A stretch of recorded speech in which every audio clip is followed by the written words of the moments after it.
तो इस mutual fund का नाम है कोटक स्मॉल कैप फंड, जो कि वेरी हाई रिस्क इक्विटी और एक स्मॉल कैप म्यूचुअल फंड है, जो कि हम उसके नाम से ही देख सकते हैं। ठीक है, अगर हम इसका रिटर्न देखें तो 3 साल का इसका एनुअलाइज रिटर्न है 14% का, 5 साल का है 37% का, और ओवरऑल इंसेप्शन से अगर हम देखें तो कहीं ना कहीं 19% का इसका एनुअलाइज रिटर्न देखने मिल रहा है। अगर हम इसकी रेटिंग देखें तो इसको 2 की रेटिंग है। मिनिमम SIP अमाउंट 100 रुपये, मतलब 100 रुपये से आप चालू कर सकते हो इन्वेस्टमेंट। फंड साइज़ जो है वो बहुत अच्छा खासा है, 14,407 करोड़ रुपीज़ का इसका फंड साइज़ हमें देखने मिलता है। अगर हम होल्डिंग्स देखें कि कौन से स्टॉक्स में या फिर कहाँ पे इन्होंने इन्वेस्टमेंट की हुई है, तो यहाँ पे आपको यहाँ पे देखने मिल जाएगा। जो टॉप 10 है ये आपके सामने आ ही गए होंगे। ब्लू स्टार है, फिर आपका ये एस्टर है, ऐसे बहुत बढ़िया बढ़िया स्टॉक्स में इन्होंने इन्वेस्टमेंट की हुई है। टोटल यहाँ पे हमें 75 देखने मिलता है। तो आप देख सकते हैं, मतलब बहुत अच्छा खासा डाइवर्सिफाइड इसका पोर्टफोलियो है। अगर हम एक्सपेंस रेशियो देखें तो जैसे हमने एक्सपेंस रेशियो इससे पहले भी समझाया हुआ है कि समझो आप काम कर रहे हो, मैं काम कर रहा हूँ, तो हम सब पैसे लेते हैं। ठीक है, मतलब काम करने के। तो वैसे ही अगर आप फंड मैनेजर को पैसे दे रहे हो इन्वेस्टमेंट के लिए, तो कहीं ना कहीं वो भी उसके पैसे तो लेगा, थोड़ा बहुत चार्ज तो करेगा, तो उसको एक्सपेंस रेशियो कहा जाता है। ठीक है, तो जो भी आप इन्वेस्टमेंट अमाउंट देते हो उससे ये परसेंटेज कट होते हैं, बाकी बची हुई आपकी अमाउंट इन्वेस्ट हो जाती है। तो इस केस में एक्सपेंस रेशियो 0.58%, 1% से अगर नीचे मतलब बेस्ट ही है। ठीक है, तो 0.5% मतलब अच्छा खासा एक्सपेंस रेशियो कम है इसका। एग्जिट लोड क्या होता है? एग्जिट लोड बेसिकली अगर आपने इन्वेस्टमेंट आपकी 1 साल के अंडर अगर विड्रॉ कर ली तो आपको 1% एग्जिट लोड लगता है। ठीक है, जो कि म्यूचुअल फंड वाले डायरेक्ट काट लेंगे। यूजुअली हम म्यूचुअल फंड में इन्वेस्टमेंट लॉन्ग टर्म के लिए करते हैं, तो वो चीज़ ध्यान में रखना। ठीक है, अब यहाँ पे हम बात करते हैं टैक्स की। तो टैक्स जो नॉर्मल टैक्स लगता है 1 साल के अंडर, अगर आपने विड्रॉ कर लिया तो जो भी आपका रिटर्न बना उसके ऊपर आपको 20% टैक्स लगेगा। अगर 1 साल के बाद आपने विड्रॉ किया तो उस पर आपको लॉन्ग टर्म गेन टैक्स लगेगा, जो कि आपका 12.5% का होता है। अगर आपको म्यूचुअल फंड से हर महीने 50,000 से 1 लाख की गारंटेड इनकम मिल सके, बिना प्रिंसिपल ख़त्म किए, बिना काम किए हर महीना पैसा आएगा, मार्केट रिस्क के बावजूद भी आपका कैपिटल सेफ रहेगा, रिटायरमेंट के लिए सबसे बेस्ट प्लान कौन सा है? इसका जवाब है SWP, systematic withdrawal plan. SWP क्या होता है और ये कैसे काम करता है? SWP से 1 करोड़ का पैसा कैसे बनाए? Best mutual fund for SWP, ताकि आपका मैक्सिमम रिटर्न के साथ आपका सेफ इनकम भी जनरेट हो। SWP के 3 सबसे बड़े बेनिफिट्स और 3 कॉमन गलतियाँ जो लोग करते हैं। अगर आप भी रिटायरमेंट या पैसिव इनकम का प्लान कर रहे हो तो ये वाला जो सेगमेंट है ये समझना बहुत ज़रूरी है। क्या आप सोच रहे हैं कि म्यूचुअल फंड से मंथली इनकम कैसे आए? तो इसका जवाब है SWP, एक ऐसा प्लान जो हर महीने गारंटेड पैसा देता हो। अगर हम इसको एक्सप्लेन करें तो SIP में आप इन्वेस्ट करते हो, लेकिन SWP में आप विड्रॉ करते हैं। आप एक बार लमसम इन्वेस्ट करते हो और फिर हर महीने फिक्स्ड अमाउंट निकाल सकते हैं। आपके इन्वेस्टेड फंड का कैपिटल भी ग्रो होता रहेगा। अगर हम एग्जांपल से समझे, अगर 50 लाख इन्वेस्ट करें और आपको 12% रिटर्न मिले तो आप 50,000 हर महीने निकाल सकते हैं बिना कैपिटल ख़त्म किए। मतलब SWP एक ATM मशीन की तरह काम करता है। अब देखते हैं कि 1 करोड़ का पैसिव इनकम कैसे बनाएं।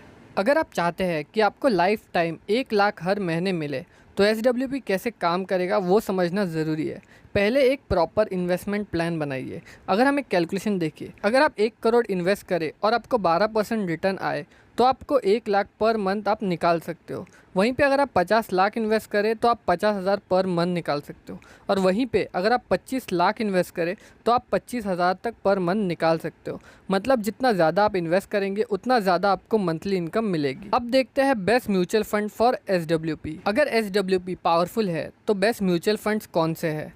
SWP के लिए स्टेबल और हाई रिटर्न वाले फंड्स चाहिए। टॉप 3 कैटेगरीज देखें तो लार्ज कैप म्यूचुअल फंड जो कि सेफ़ एंड स्टेबल होते हैं, जैसे आपका HDFC top 100 fund, SBI blue chip fund. दूसरा है आपका हाइब्रिड फंड जो कि इक्विटी प्लस डेप्थ के कॉम्बो होते हैं, जैसे कि आपका ICICI prudential balance advance fund. दूसरा आता है आपका HDFC हाइब्रिड इक्विटी फंड। और जो तीसरा अपना सेगमेंट है वो है डेप्थ फंड, जो कि मार्केट रिस्क कम करने के लिए लिया जाता है, जैसे कि आपका SBI कॉर्पोरेट बॉन्ड फंड। दूसरा आपका ICICI prudential medium term fund. मतलब सही फंड सिलेक्शन बहुत ज़रूरी है। अब देखते हैं SWP के सबसे बड़े बेनिफिट्स। अगर आपको हर महीने पैसे की ज़रूरत है तो SWP बेस्ट क्यों है वो समझना ज़रूरी है। SWP का सबसे बड़ा एडवांटेज ये है कि आपका कैपिटल सेफ रहता है। बेनिफिट 1, मार्केट रिस्क कम होता है।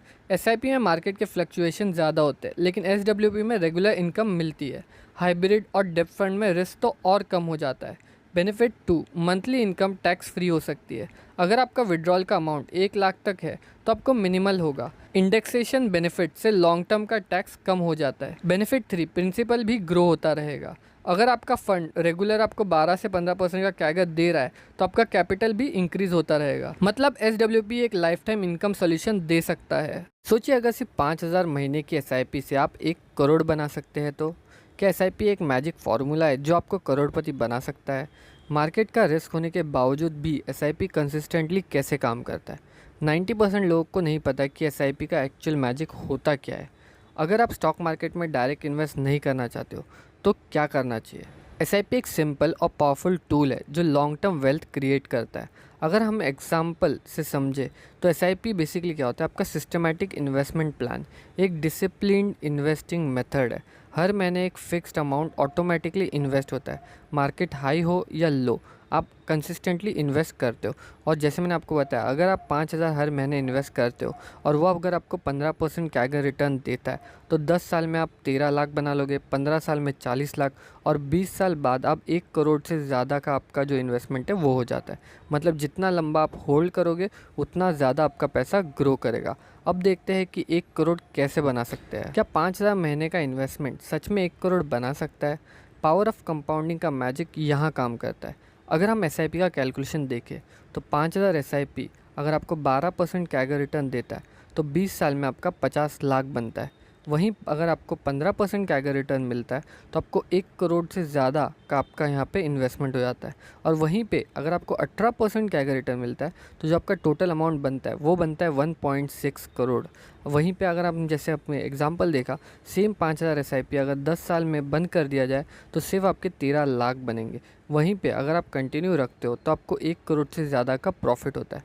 मतलब लॉन्ग टर्म पेशेंस रखना बहुत ज़रूरी है। अगर SIP इतनी पावरफुल है तो बेस्ट म्यूचुअल फ़ंड कैसे चूज़ करें? आपके इन्वेस्टमेंट गोल के हिसाब से फ़ंड चूज़ करना चाहिए। जो टॉप 3 कैटेगरीज़ है, जिसमें पहली है आपकी लार्ज कैप फंड जो कि स्टेबिलिटी और ग्रोथ देती है, जिसमें आता है आपका SBI blue chip fund, HDFC top 100 fund. जो दूसरा है वो है आपका mid cap and small cap fund जो कि हाई ग्रोथ पोटेंशियल रखते हैं, जैसे आपका axis mid cap fund, Nippon small cap fund. और जो तीसरा है वो है आपका इंडेक्स फंड जो कि लो कॉस्ट कंपाउंडिंग मशीन है, जैसे आपकी UTI निफ्टी 50 इंडेक्स फंड और एक आपका ICICI प्रूडेंशियल निफ्टी नेक्स्ट 50। तो ये कुछ ऐसे फंड है जो आप देख सकते हो। मतलब फ़ंड सिलेक्शन भी आपको स्मार्टली करनी चाहिए। अगर आप 5,000 से शुरू कर रहे हो तो क्या और जल्दी 1 करोड़ बन सकते हैं? तो इसका जवाब है हाँ, SIP टॉपअप स्ट्रैटेजी का यूज़ करके। तो ये SIP टॉपअप स्ट्रैटेजी है क्या? हर साल 10% SIP का जो अमाउंट है वो बढ़ा दीजिए। मतलब 5,000 SIP को हर साल 500 एक्स्ट्रा बढ़ाकर कंटिन्यू करें। इससे 1 करोड़ का जो आपका टारगेट है वो और जल्दी अचीव हो जाएगा। वहीं पे अगर हम एग्जांपल से समझें, जैसे अगर 5,000 SIP 10% ईयरली अगर आप इंक्रीज़ करते हो तो 20 साल में आप 1.5 करोड़ प्लस का आपका जो कॉर्पस है वो बन जाता है। मतलब SIP में थोड़ा एक्स्ट्रा इन्वेस्ट करने से ज़्यादा फ़ायदा होता है।